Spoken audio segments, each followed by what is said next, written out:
So we're moving on. We're walking here.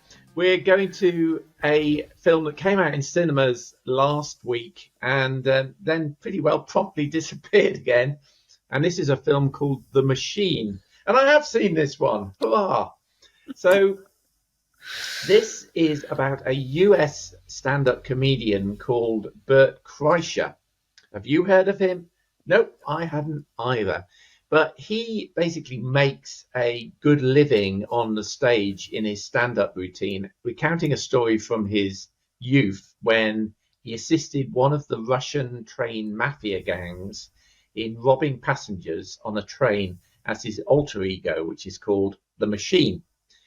But his routine comes to the attention of one of his victims, who is now the head of a big mafia family in Moscow. And he dispatches his daughter, Irina, played by Eva Babik, to get back a family heirloom that was stolen. Here's a clip. Are you the machine? Ma'am, the party's outside. 23 years ago, you stole the only thing my father ever cared about. Sorry. This is some sort of TikTok prank. I'm about to lose my shit. It's definitely a prank. Clearly that's a fake gun. Or not. You're coming with me back to Russia. Russia? Now, perhaps this movie is hilarious to Americans who know this guy in the background behind what is apparently a legendary comic set.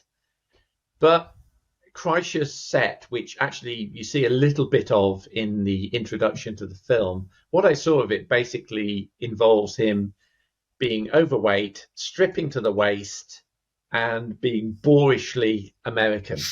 And I didn't find the clips that I saw funny, and I didn't find this film funny either, I'm afraid. I laughed precisely 3 times, and 2 of those times they're shown in the trailer, which is never a good thing. I guess the problem here is that the comedy just doesn't travel, or it didn't travel for me anyway. And I tried to liken it to a classic British sketch like Peter Kay doing his sketch about garlic bread. And they make a film about it, a British film about it, and they try to ship it to the States. And people in the UK might fall over laughing because they get the reference and they get all the connections. In the US, it would absolutely bomb. And this feels a little bit like that for me.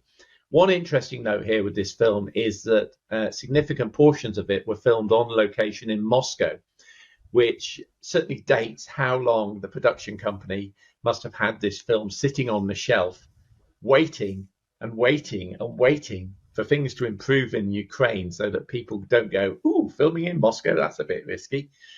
And clearly they gave up waiting for the Ukraine war to get sorted and said, sod it, let's just throw it out there anyway. And to be honest, I don't think they needed to have bothered. So I generously gave this one a 5 out of 10, principally just because it was funny seeing Mark Hamill goofing about on the screen playing the drugged up father. And it did have a few laughs. It had one good belly laugh, which is not seen in the trailer, that I've not seen before, and it was actually quite funny.